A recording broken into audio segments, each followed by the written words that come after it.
Good morning. Hope you're having a great start to your day.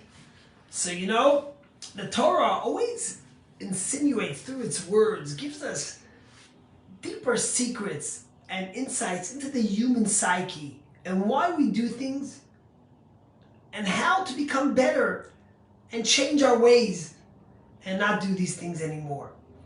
Talking about gossip a lot these days, about negative speech. What makes someone speak? Why do people speak gossip? Why do they speak bad about others? What do they gain? What's their benefit? So it's interesting. There's three types. We all know, we spoke yesterday and the last week about leprosy. And that leprosy came because of evil talk. But there's actually three types of leprosy the Torah tells us about. One is called se'et, sapachat, and baheret. Now, within these words, there's secrets and hidden explanations to why the Torah gives us the psyche of what makes someone speak evil. And when we know why we speak evil, we know how to remedy it. What does se'et mean? Se'et is the simplest reason why people speak gossip. Se'et means to lift up. I want to be higher. So how do I become higher? I push someone else down. If I'm going to speak gossip and make him look bad, then naturally I become higher. It's a very selfish reason. It's a very primitive reason. I want to be tall. I want to be great. No, so I'm going to knock someone down.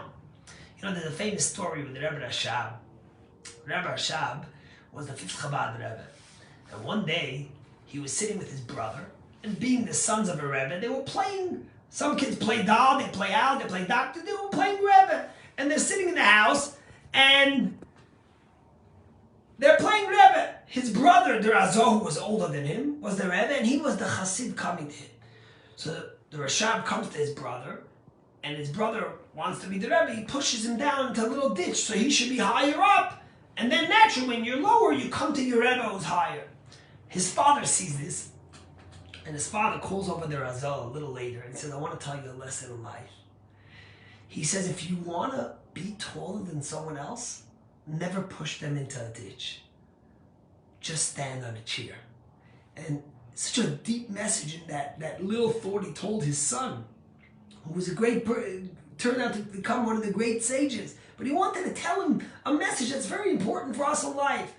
You want to become higher by talking bad about someone, you're going to become taller. On the contrary, you'll end up in the mud with someone else. If you want to be taller, if you want to be higher, stand on a chair. Don't push someone else in a ditch.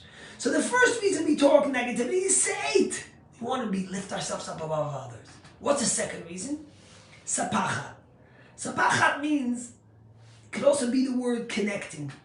I want to get some good friends. I'm mingling with other people. If I say some juicy gossip, they're going to like me. They're going to be my friends. So you're sitting in a group, you're having a conversation, and suddenly you say, you know what, I want to win these guys over. They don't know me well. Let me tell them a juicy piece of gossip. They're going to like me. But the truth is, the Torah tells us, that's not how you really gain friends.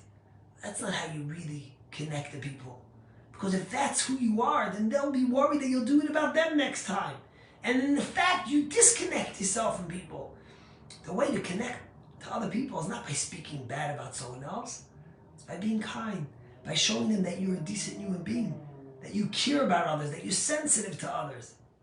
The last reason is baheret. Baheret means clarity. It comes from arrogance. I think I know it best. Baheret, I have it best. And this guy, who's he? The truth is that in a sense, that's the worst type of gossip. I think I'm the best. I think I know it best. There is no such a thing. When you're kinder, when you listen to someone else's opinion, when you understand that someone else might have a thought on it also, then you're at a much better space and you're a much better human being. So those are the three reasons. Either we want to lift ourselves over so we knock someone down, or sapachas, we want to get new friends and connect with people over beheres. We think we're better than anyone. We think we know it best. You look around today, one of the greatest crises in politics and in all these things is that everyone thinks they know it best. And we're all trying to knock the next guy down. They say the story about this guy who was, got into an Uber in Boston, and he gets into an Uber, and with his friend, and he starts complimenting the driver. Oh, wow, you're driving so nicely. Oh, wow, that was a great turn. That was so safe. That was so... Constantly commenting on the guy. So nice for you to stop for someone else when he stopped by a crossway. As they get out of the car, his friend turns and says, what's going on, man? What was all that complimenting about the Uber driver? He said, I'll tell you the truth. I want to make the city a better city. And I figured this Uber driver is going to take 20 rides minimum in the day. Imagine if I'm nice to him and make him feel good, and then he'll make 20 other people feel good. And then they each make someone else feel good, or more people feel good. I could reach 2, 3, 4, 500 people a day, make them feel good from one being kind to a person. So his friend says, yeah, really? And what happens if it doesn't impact him and the driver still is not nice? So what do you gain then? He says, listen, you know what? I'm not sure. You're right. So you know what I do? I do this all day. Whoever I encounter, it could be 5, it could be 10 people, and I'm hoping that at least some of the people that I encounter will be kind and will say, you know what? I'm going to pass it on. And like that, I could reach hundreds of people a day and make our city a better city.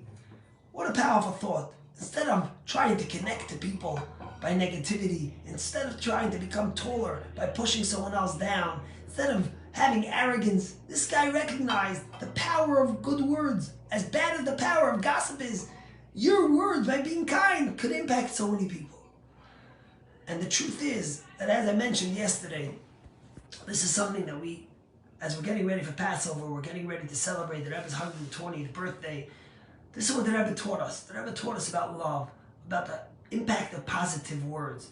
The Rebbe always saw the glass half full, always saw the good in people, always saw a way to impact and be kind and encourage other people. May we learn from this and hopefully impact those around us. God bless you. Have a great day.